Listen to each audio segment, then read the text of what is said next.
Greetings, Black women, my sisters.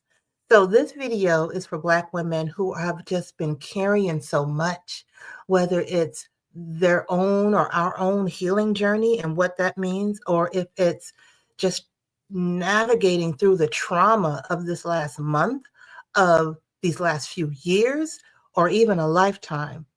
And you know that this is now time for you to nurture yourself, to understand how to pour into yourself, to understand how to do that. Because quite frankly, most of us don't know how to do that, not in a for real way that we are being called to do now based on what we're all collectively experiencing. And I had to learn these things the hard way. I mean, it's all hard, don't get me wrong, but I had to learn these things, putting my life on the line with 7 surgeries. And each of those experiences taught me a different component, a different lesson on this journey of nurturing myself. And I want to share those with you because you don't have to go through the same things. You can benefit from what I've experienced, and it gives purpose to what I experienced if I can share the lessons from that with other Black women so that we can all heal and thrive and move forward together. If that's your jam, stick with me. So, for those who don't know me, my name is Barbara Ohuninifa. I am an author, a coach, and a speaker. And quite frankly, I'm a sister that has just been through a lot of things. I've survived betrayal trauma. I have survived, obviously, health trauma. I've survived and surviving ancestral trauma, something that our ancestral mothers, those who came before us, have experienced a lot of what we're experiencing now. And I know definitely personally in my own life, a lot of the things that I've experienced, those other types of trauma, were an ancestral legacy that came up in my life for me to heal and to clear. But I digress. Those things are things that contributed to me understanding how to nurture myself. I've survived infidelity and divorce. I've survived microaggressions in corporate America. I've survived, as I said, some of the most life-threatening health conditions and surgeries. And I can smile about it now because I got the medicine from each one of those. I got the lesson that those things that my body was teaching me with each one of those. Had I not gotten the lesson, gotten the medicine, gotten the thing that they came here to teach me, I would not be able to be in this place now to be able to share it with you. And so again, that's why it's so important for me to be able to share with you my experience with these 7 surgeries and the lessons from them.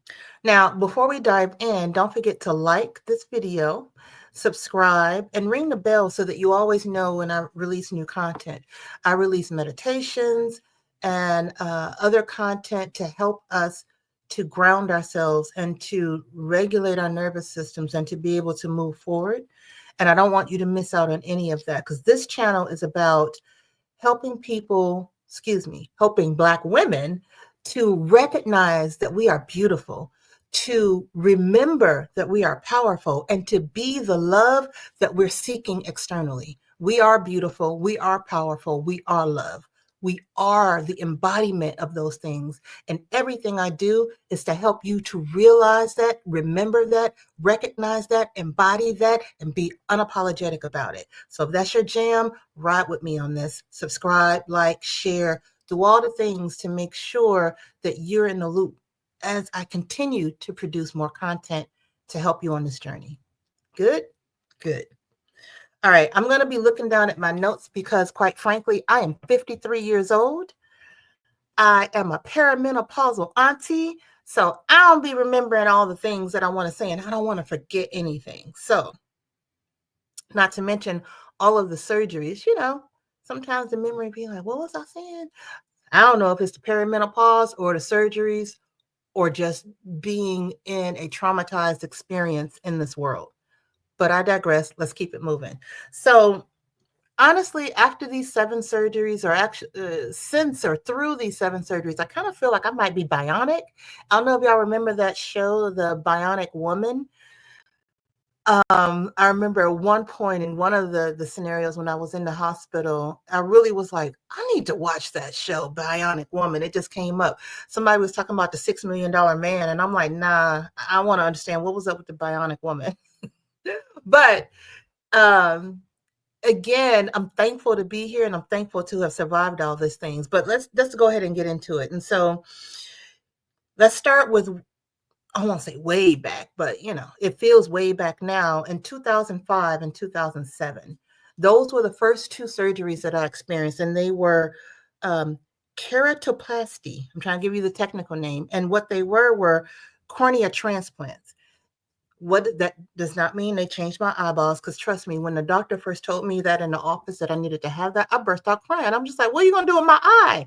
I didn't even understand the anatomy of the eye. So what it meant is, so the cornea is the windshield to your eye. It's that clear covering that's over your pupil, the colored part of your eye. And it doesn't have any blood attachments to it, and it can be removed and replaced. And so, again, I'm thankful for the people who were organ donors that allowed me to have access to the corneas that are now on both of my eyes. I had one eye done in 2005 and the other eye done in 2007. So, what was happening is that I wasn't able to see well. I think I've been wearing contact lenses, had really bad vision all of my life. And when I'd gone in to get a replacement pair of contact lenses, the machine couldn't read my cornea. And they were like, I think I was in Costco or some, normal place that you would go, not too big of a deal in terms of being a medical facility. And they were like, no, you're going to go to an actual specialist. And so I went to the eye doctor who had, actual equipment. And I say actual equipment because the difference between an optician and an ophthalmologist is different. And so I went to there, and they were actually able to read my cornea and understand what was going on. And what was happening is that beyond astigmatism, my cornea was growing into this jagged mountain peak. So that meant light coming in. I'm probably getting more technical than you need, but I could not see. Depth perception, actually being able to see whether it was at a distance or really up close, was not possible. And the only way to correct that issue is actually a condition called keratoconus. And the only way to correct that condition is to remove the cornea and replace it with one that is healthy, one that is actually shaped in the dome shape that it's supposed to, so that light can come in to your eye and your eye can actually see and read, and your brain can interpret what it's seeing because the information is coming in correctly. So as I said, I cried. I was like, what? Nope, ain't happening. Y'all ain't cutting me. I left that office. I was like, I guess I'm gonna just be wearing glasses or wearing my own old contact lenses, whatever it is. So several months passed, and I think it was probably late 2004 when I got that diagnosis, maybe early 2005, somewhere in there. But regardless, several months passed because I thought I was just going to keep it rolling. But what was happening is I wasn't able to see well. So my kids were young at the time, and I'm driving them around. And I remember at one point I broke the fence in the yard because I couldn't see. I couldn't tell the distance between where the car was and the fence, misjudged it, crashed the fence, or I think I blew out my tire twice because I didn't see giant potholes, or I didn't see, I know one time in particular, I was pulling into the gas station to get gas. I couldn't see the curb, so I just hit the curb really hard, blew a hole in the tire. So at that point, I was like, I'm putting my children at risk. I got to do this. So I had the first one done. I was awake. It was an interesting experience to be able to um, see once they took the cornea off. And again, they numbed everything. I didn't feel anything, but I was awake and could see and respond to them. To be able to see when they took the cornea off, how clear everything was, how badly I had been seeing and didn't realize because that distortion had happened so slowly over time. And when they took it off, I was like, holy shit. And then they put the other one on, and I could see them stitching it on. So that was just a surreal experience. Thankfully, again, not being able to feel any of that, but being able to witness and see it happening. Of course, it was the recovery period, eye patch, lots of medication. And the other thing that prevented me initially from doing it was that they said, once you get this cornea transplant, you are a lifelong cornea transplant patient. you will likely have to get this surgery again to replace that cornea. So I was like, why would I do that if it's not even a permanent solution? But again, fast forward, it had to be done. Turns out it was really good. I was able to see. I still had a problem with the other eye, but you don't do those back to back, and you definitely don't do them at the same time.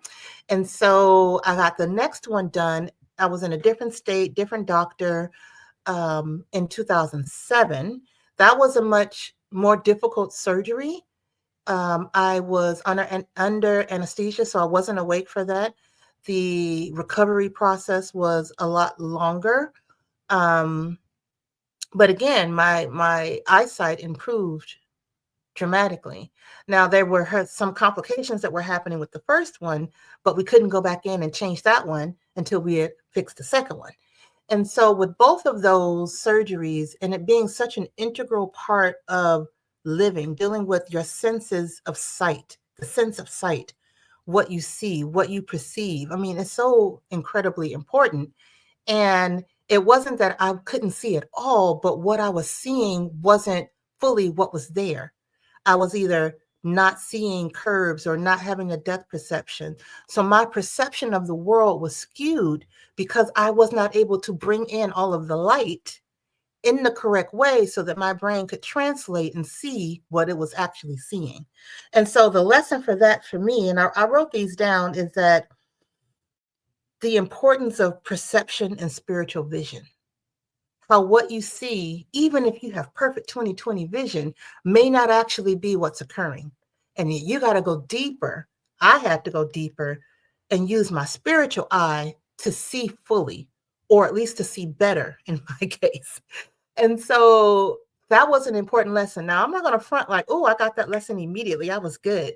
This is after all these things kept piling on, and I had to look back and see what changed at each stage, because again, it happens gradually. It happened gradually. The awareness happened gradually, as well as the condition happened gradually. And I'm thankful for that, because even now, if someone is like, oh my God, I see Jupiter, and I'm into astrology is my jam. The sun, the moon, the stars, the planets, everything that we are part of in the cosmos is my jam. And most of the time, I can't see what's in the sky, even with the surgeries and all of the interventions and special things that I have to wear and to take care of my sight. It's still only so much that I can see. So I have to dig in deeper so I can feel the energy of the thing that I'm trying to look at, and also proceed with caution. And, our perception shapes everything. And oftentimes it's important to replace outdated ideas of what we think we're seeing and open ourselves up to truly receive what's there to be seen. So that's lesson number one, that really came as a combination of the two surgeries. But again, we at count two now. So for me, that was a big lesson, and I'm thankful for the condition. I'm thankful for my cornea. I'm thankful for those doctors that were like, oh, you need to get this done. And for the doctors that performed the surgery with precision, because operating on the eyes is as intricate as heart surgery. So I'm thankful for that, and I'm thankful for them, and I'm thankful for the two different people who were organ donors that allowed me to have access to their healthy corneas so that I could see. Gratitude, appreciate. So now fast forward into 2015. The next surgery was a polypectomy. I am not a biology major, so I think that's how you say it. But in layman's term, a uterine polyp removal surgery. And so again, surgery to remove polyps, they weren't fibroids, they were polyps.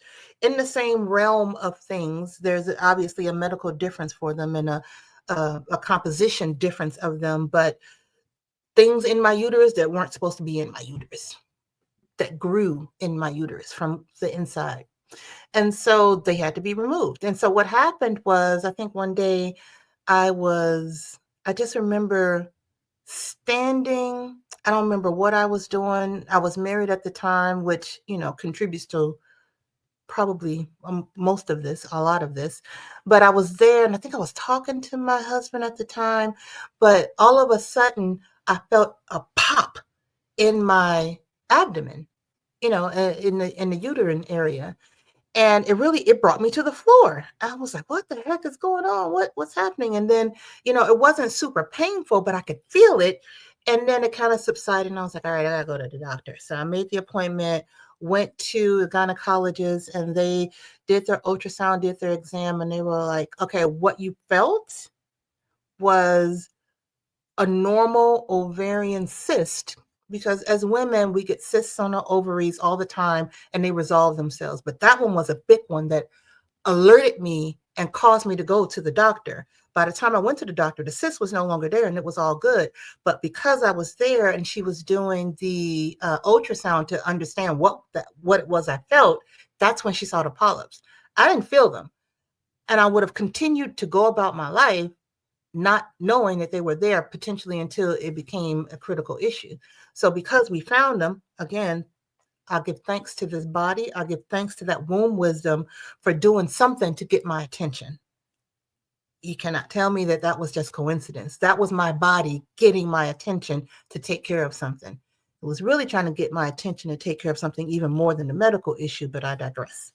So that was a surgery to remove the polyps. And once they went in to do the surgery, she said there was actually a lot more than she thought, because some of them were hidden behind each other in the ultrasound. Ultrasound is not a perfect system, but again, she was able to see and remove them and bring me back to equilibrium. Now, of course, that was a recovery process. And I'm thankful that my body alerted me and that I had a good surgeon to take care of that, to remove, and that I was able to recover. So my lesson for that surgery came through that our wombs, whether it is physically there or energetically there, whether you were born with a womb or have had it removed, that womb space is constantly communicating with us a deeper wisdom that we cannot even fathom. It has its own, consciousness and its own way of talking to you. And I say that talking to you because how my womb, my body speaks to me is not necessarily going to be the same as how yours speaks to you. But it's all of our responsibility, it's all of our calling to listen, to do the due diligence, to remove outside distractions and to listen to her. Because she only wants what's good for us, what's best for us, and only loves us. So she had been, and I'm calling her she'd been trying to talk to me, to speak to me. There was intuition, there was insights, there were thoughts, there was feelings, there was knowingness that I had been pushing down and ignoring for years about a myriad of things, that toxic ass job and that toxic ass marriage. And the not believing I was beautiful, not recognizing that I was powerful, and not being the love that I was trying to get from externally. She had been talking to me and I'd been ignoring her and pushing her down, and all of that energy, because that intuition, that insight that womb was trying to give me was have to go somewhere. So it had to formulate into something. The toxicity that I was absorbing from the environments I was in had to go somewhere. So in a way, I'm thankful for those polyps because they saved me. They saved me from allowing, and for that negativity and for the dismissal and the denial of my own self to myself to go somewhere and be packaged up so it didn't run rampant throughout the rest of my body. The womb wisdom will find a way to manifest, because that's the other part of it, of what it wants to do. It wants to talk to you and it wants to manifest in your life. It wants to manifest goodness in your life. And if you're blocking it like I was from manifesting in your life, it got to manifest something. And in my case, it was polyps. Or maybe for others, it might be fibroids, or it might be other uterine disorders, or let's call them ways that your uterus is trying to speak to you or your womb is trying to speak to you. It has to go somewhere, and it will. And so that was the lesson for me, is to listen to the whispers of my body before they become screams of terror. It's a little dramatic, but I'm saying, like, to a certain extent, thinking about it in that way, like, let me listen to this before it gets so severe that I have no choice but to sit my ass down somewhere and listen to it. So that was the next lesson from the third surgery. So then we go forward. Now, I will say again, I wasn't getting these lessons along the way. This is from me reflecting back on what the lessons were after I'd been through so many things that I had to understand what the what. So because I wasn't getting the lessons along the way, this body had to escalate. In 2017, I don't even know what the technical term for it is, and I don't need to. I had 3 open heart surgeries. I died 3 times in the hospital. I was in intensive care, or in this hospital, they called it critical care, for 50 days. Unprecedented, because normally you're in critical care a few days to get you stabilized, move you somewhere else, because it ain't cheap being in critical care. Damn sure not for 50 days. 3 open heart surgeries, 3 deaths and resuscitations. So I'm going to make this succinct as possible. I wrote a lot about this in my first book, From Fat, Black, and Unlovable to Beautiful, Powerful Love.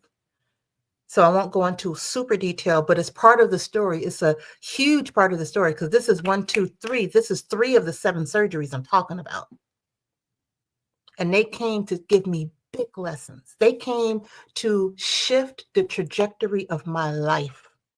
They came, they came to, they came as spiritual Mack trucks, as one of my spiritual elders would call it, a spiritual Mack truck, to slam me and put me on the path I'm supposed to be on, to open me up, to allow me to fully be present and to see what I'm supposed to see and do what I'm supposed to do. So what happened was, the medical condition that happened was an aortic dissection. Aortic dissection is 99% fatal. People do not survive it, period. Those who do survive potentially don't survive till they get to the hospital. Or when they get to the hospital, they're misdiagnosed and don't survive. Or if they're diagnosed correctly and go into surgery, they don't survive the surgery. I was in and out of awareness, I won't say consciousness, when it happened. And once they actually understood the diagnosis in the hospital, because they were on their way to discharging me, when the report, the test results came back, that the doctor said, let me just test this one more thing, because you shouldn't be in pain the way you are right now. And they found that the dissection was happening, and I had to have immediate, urgent, emergency open heart surgery, or I would not survive the night. And the surgery itself was so risky that it had a 50-50 prognosis. So they couldn't even guarantee that I was going to survive the surgery, that I would make it off of the operating table. It was to be a 10-hour surgery. And when they described to me after the fact, after I was discharged, and I had to really understand what I'd been through. For that type of surgery, in order to remove, so first let me explain what an aortic dissection is. Yeah, I didn't know y'all was getting medical lessons here, but I'm talking about 7 surgeries, and you need to understand how each one of those was so in depth. First, we're talking about my vision. Now, then we were talking about my womb, and now we're talking about my heart. But not even specifically my heart, the pipe that connects my heart to everything else so that blood can flow and give life to all the other organs in my body that actually sustain my body, the conduit, if you will. So that candy cane shaped pipe is made of 3 layers. The inner layer of that pipe tore. creating a pathway for blood to pump through between two of the layers. As that happened, blood wasn't going in all the places it needed to go. It tore all the way up into my carotid arteries, going to my brain. It tore all the way down into what they call the iliacs and into my kidneys, which are directly connected to the aorta. So again, this is anatomy that I didn't know or understand. I've had to learn this after the fact so that I could visualize and understand my body and work with it. So when that happened, they had to remove that part where the initial tear was, which was centimeters from my heart. If that tear had gone down into my heart instead of the other way, it would have been instant death. Things would not have been, I wouldn't be here talking to you. So they had to remove the aorta, remove that part that tore, and replace it with a synthetic material called Dacron. So that's what's holding me together right now. That's why I'm saying bionic woman. I got new eyes. There's nothing in the uterus, but they had to remove some things. And then I have this piece that's connecting my heart to the rest of the aorta to continue to pump. They did this. I survived that surgery. In order to do that, they had to connect me to a bypass machine. All of my blood went into this bypass machine. My temperature, body temperature, was lowered down to about 15 or 17 degrees. So my body is there. My blood is in a machine, running through the machine instead of pumping through my heart. It's running through the machine. And my body temperature is below freezing. This body was a corpse, but yet my spirit, my consciousness was still present. She didn't leave. I didn't leave. For 10 hours, this was where my body was. This was where this physical vessel was. They performed the surgery. I recovered, was recovering bit by bit by bit. I was in kidney failure because when the dissection happened, it cut off blood flow to both kidneys and they were no longer functioning. So I had to receive dialysis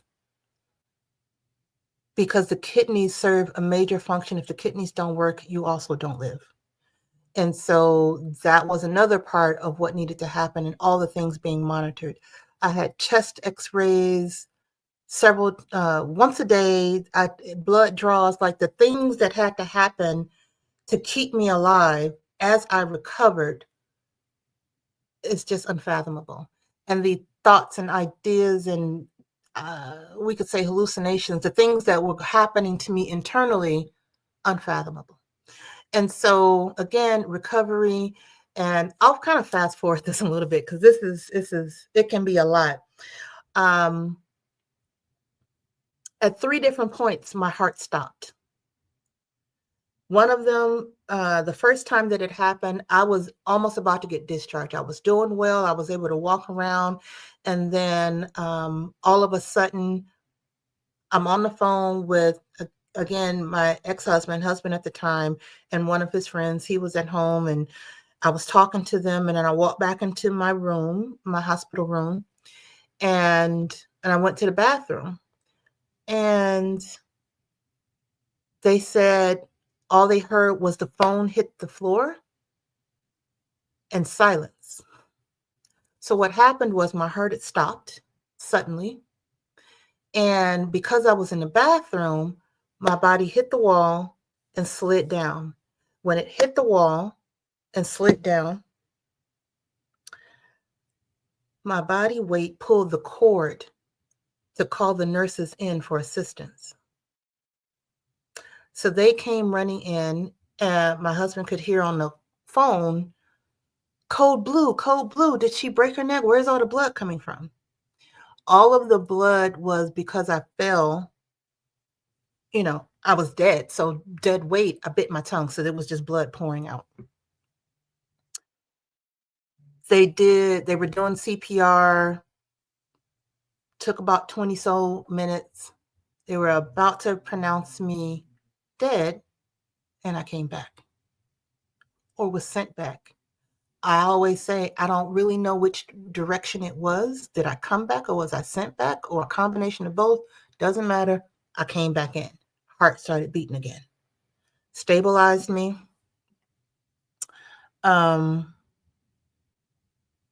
Did I go back into another surgery then? No.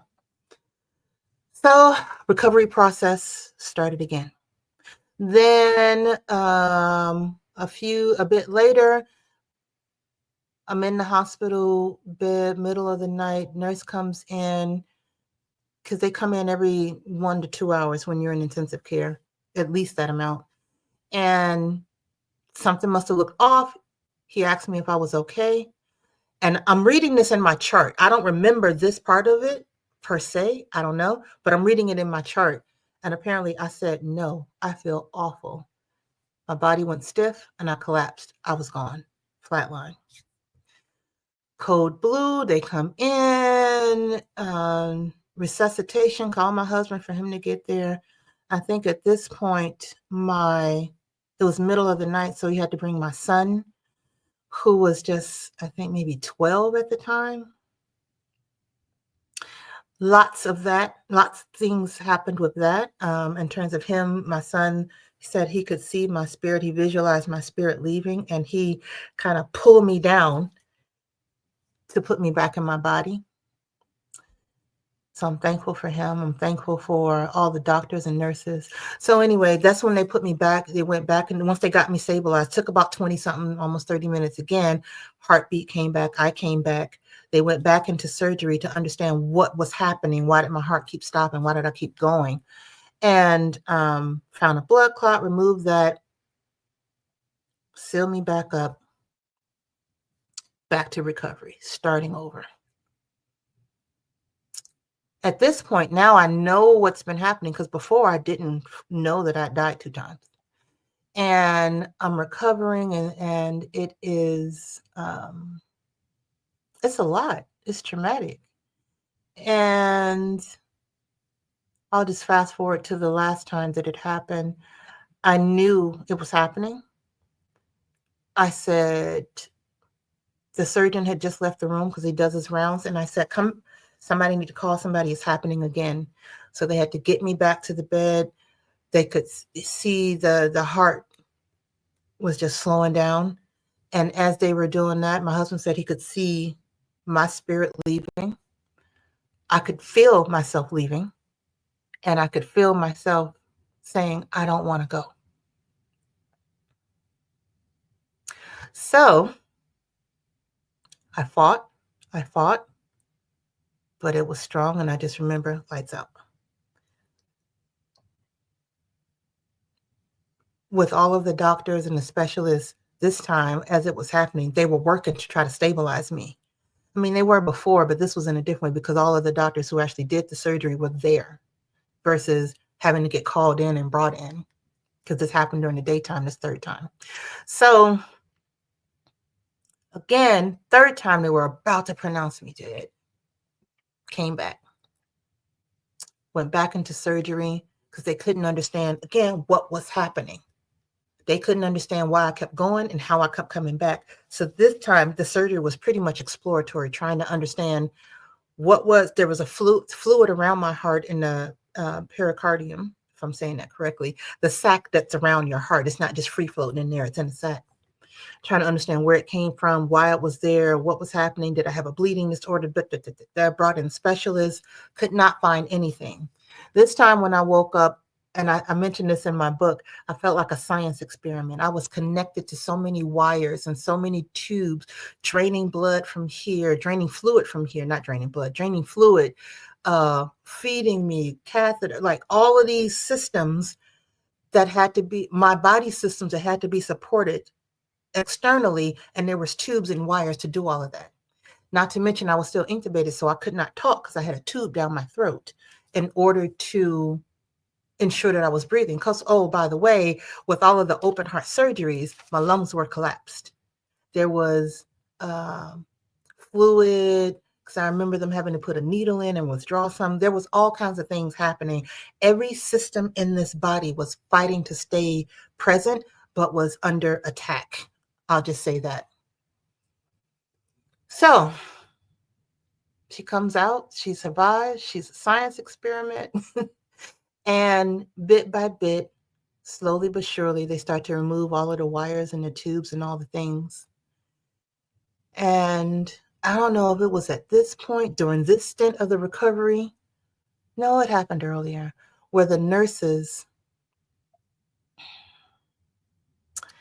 and the medical assistants and the women who cleaned the rooms, because I'd been in intensive care so long, every time they came in, they were thankful that I was still here.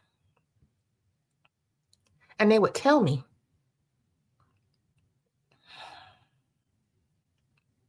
and they would say, "You're a miracle." That became a nickname while I was there, Miracle Child. And they would say, "You are here for a purpose. You got to be here for a reason. We've never seen anything like this." And it gave me hope.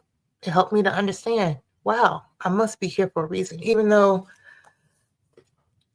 I was filled with morphine and all the medications and, all of that stuff does a thing to you that takes months to clear out of your system. But that message was getting through. And I didn't think I was going to tear up on this, but that message was getting through. Of everything I was going through was for a purpose, that my life had meaning. I mean, and we can just pause, stop. That's a lesson right there. That it took having my chest opened, having my spirit outside of my body, or part of my spirit outside of my body, for me to understand that my life had meaning, that had nothing to do with what I could do for anybody else. That toxic ass job, that toxic ass marriage. But it had all to do with me just loving and being me. Ooh, honey, that was the ultimate lesson. Those 3 surgeries was like a bam, bam, bam, self-love. And not just hyperbole, not just the concept of potentially self-love and doing these frivolous things, but a deep, pervasive self-love that is the reflection of God's love for me. True self-love is God loving you. And I never understood that. And it's even after all the surgery and the recovery and all the things, it's something that had to really bit by bit saturate me, cleanse me, that I had to understand. The betrayals I've experienced, this corporate discrimination, because I have worked for some of the biggest corporations on the planet, and each one was more toxic than the last. I was in a marriage where there was covert narcissism, had no idea what I was experiencing until I started reading about what it was after the fact, what covert passive aggressive narcissism is, and saw myself and saw my relationship in those descriptions. The infidelity to the point where, as I am fighting for my life, living and dying in the hospital, he chatting it up and having conversations with the side chick who was, and even while I'm in the hospital, like while he's in the hospital room with me.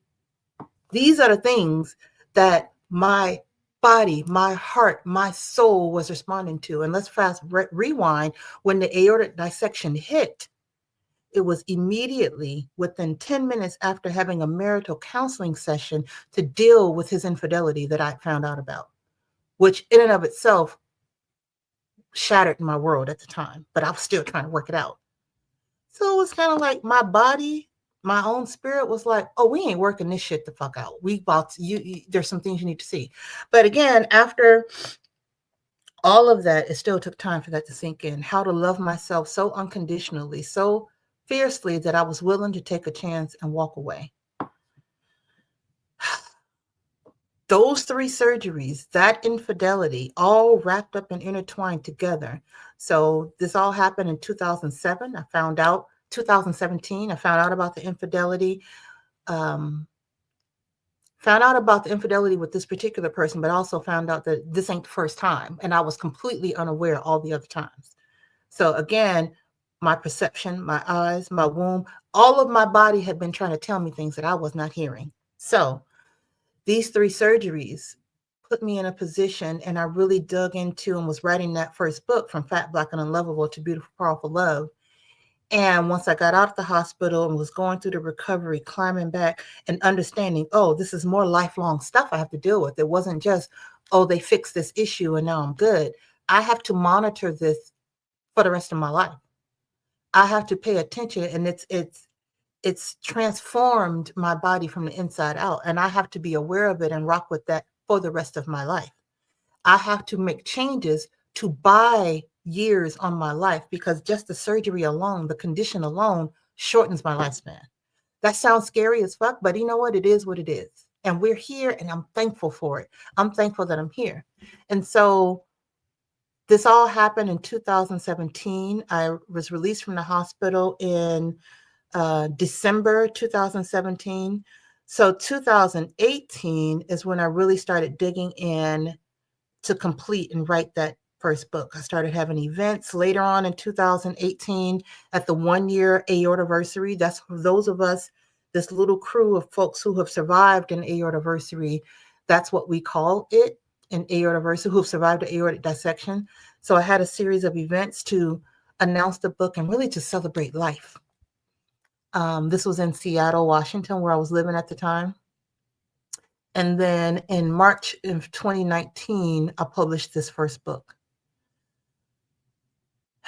And by the time I published that book, I knew I couldn't stay in that marriage. I thought, initially I thought, we've been through so much. He was there with me through all of this. This has probably helped us to be in a better place. No. The same narcissism was there, but I could just see it more clearly now. And I looked at and read my own book to myself, and I was like, I can't be in any situation that does not honor me, that does not see me as beautiful, powerful love and honor me in that way. Now, what I ended up doing was just trading one toxicity for another. I left the marriage, but went back to that toxic ass job because I needed the money. That was a whole other lesson of learning that I was approaching, but it was that I'd made progress in terms of getting that lesson on self-love. Full self-love. Loving myself so much that I'm willing to do something that feels scary, that feels weird, that feels counter to love because of how I had been conditioned, both society and in that relationship. So, went in on that one. So we at 6. And this last 3, those 3 open heart surgeries, as I said, bam, bam, bam. That's what that was like. So, left the husband, went back to the job. Toxic as F at the job. Then we are in 2020. COVID. The stress, the fear. I got all of these pre-existing conditions.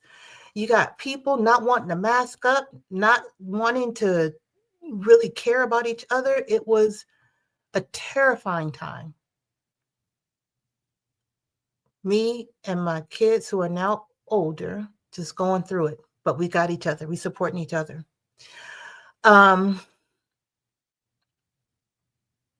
And then with the toxicity at the work and being outspoken about diversity issues at the job, and having a lot of disability issues, because now with all of these health issues, I have hidden disabilities now.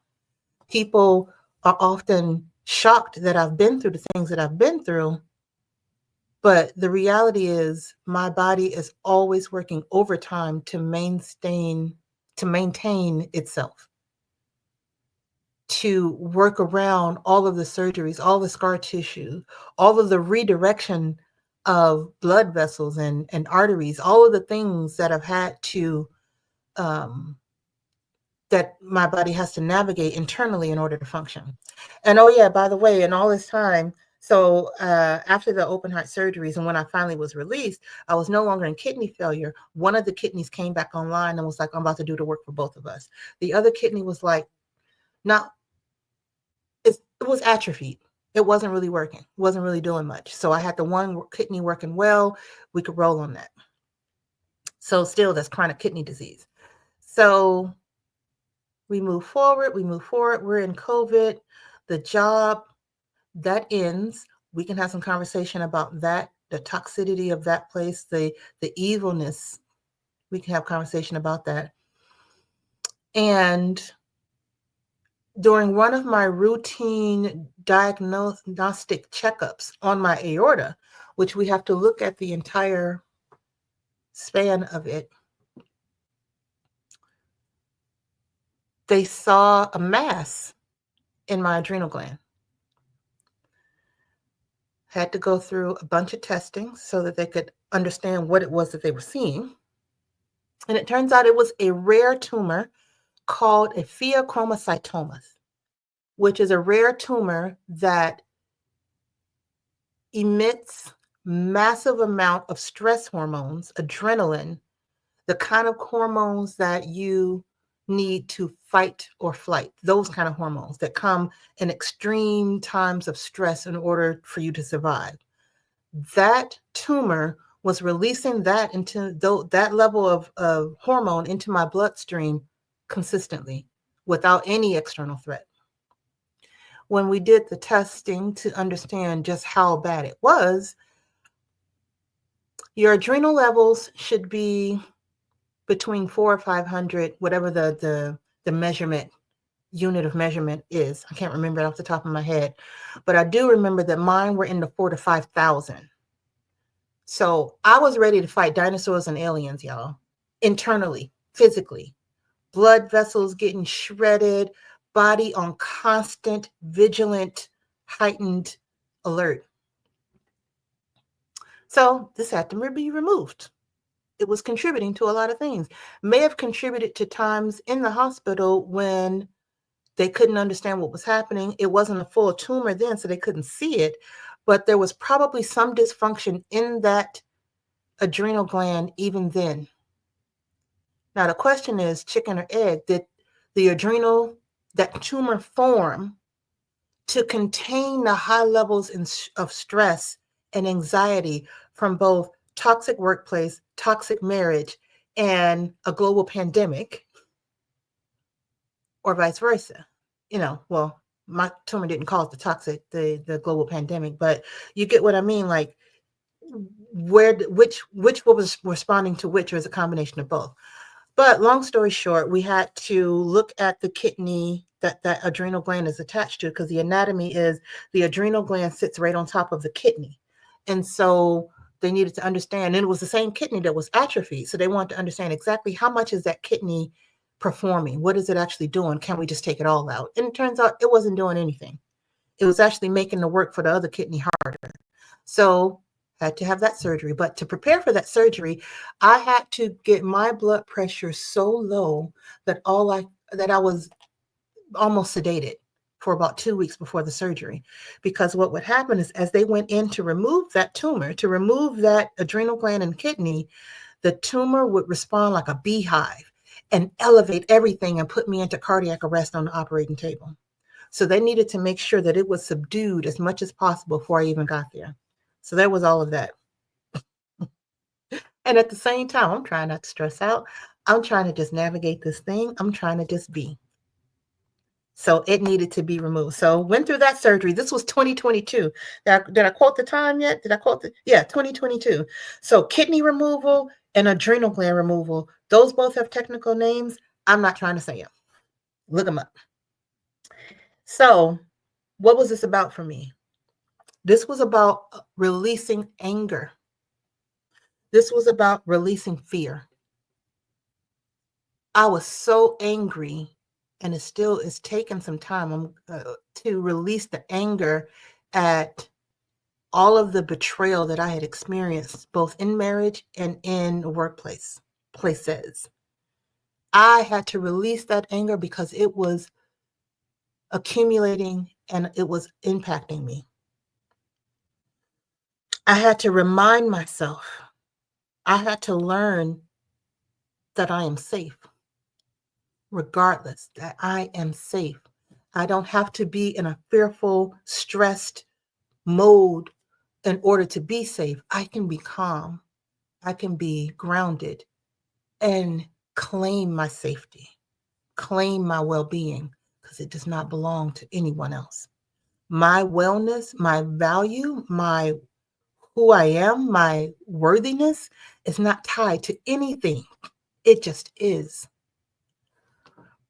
But not knowing that most of my life and having been in places and spaces where fear and stress and all of these things were amplified, it had to have somewhere to go. I'm thankful for that tumor because it collected it all for me. It collected it and did so in a way that didn't kill me. So I'm thankful. I'm thankful for the kidney and the adrenal gland and all of that for holding on until it could be found and removed. And let me tell you, the surgeon sent me a picture of it. I'm not going to share it with y'all. Somebody want to see, y'all let me know. It was huge. The tumor made that gland blow up because the tumor is inside of the gland, not on the outside of it growing like some tumors do. It was an in core of it. Made that thing blown up. It looked like a baby head. So I can let go of toxic emotions. And it's not easy, but it's necessary in order for me to thrive. If a motherfucker do me wrong, I got to give it to spirit, more or less, and not let that consume me. I got to keep it moving. I have to be the love that I was seeking. So, y'all see why I'm saying I must be bionic? And I didn't know that this was going to be this long of a video, but here we are. So let's take a moment real quick. Because it's been a lot for me to say it, and it may have been a lot for you to hear it. So let's take 3 deep breaths in through our nose, and we're going to let it out through our mouths.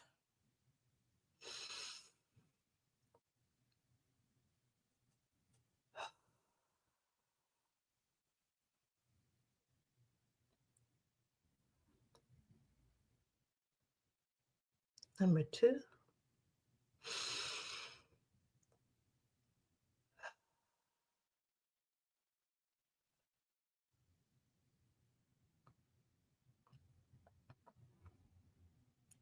And number 3.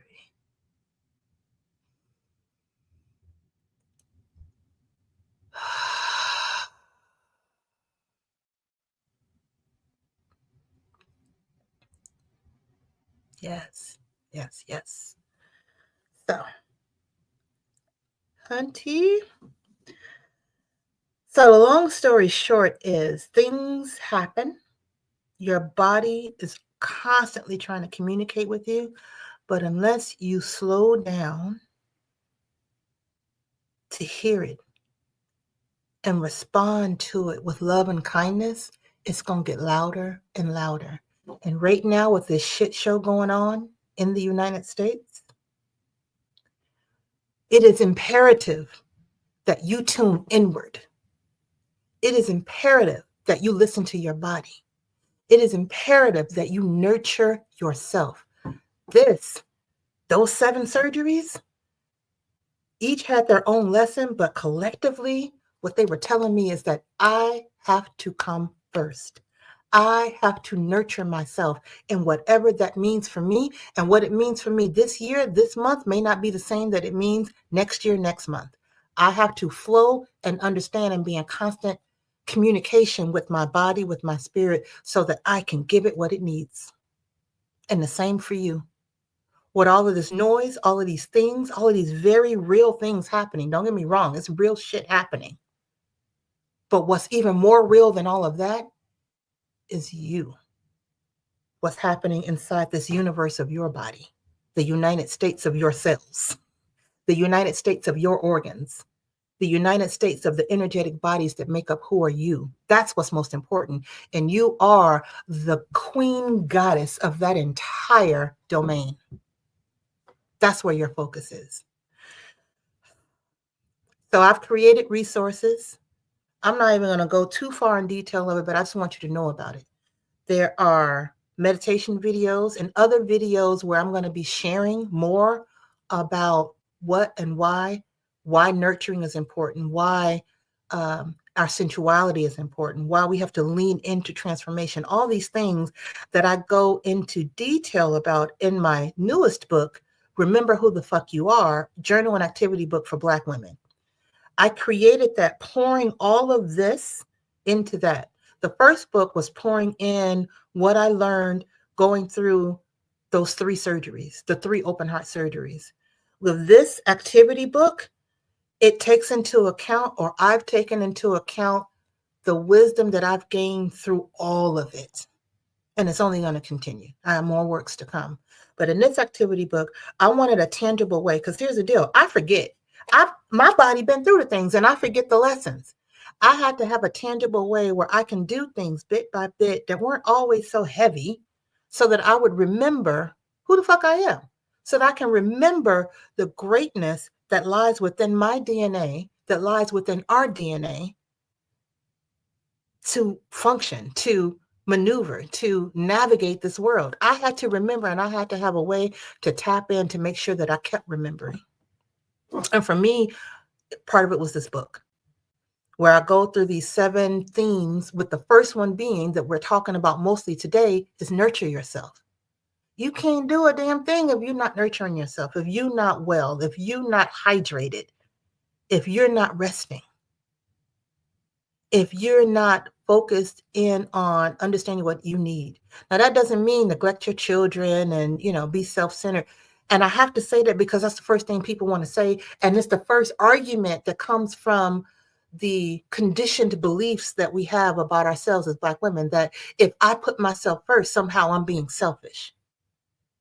I've even had a motherfucker tell me that I'm being selfish because I'm taking care of me. And at the time, I believed it, but now I know that's bullshit, because they're going to always take care of them. But again, I digress.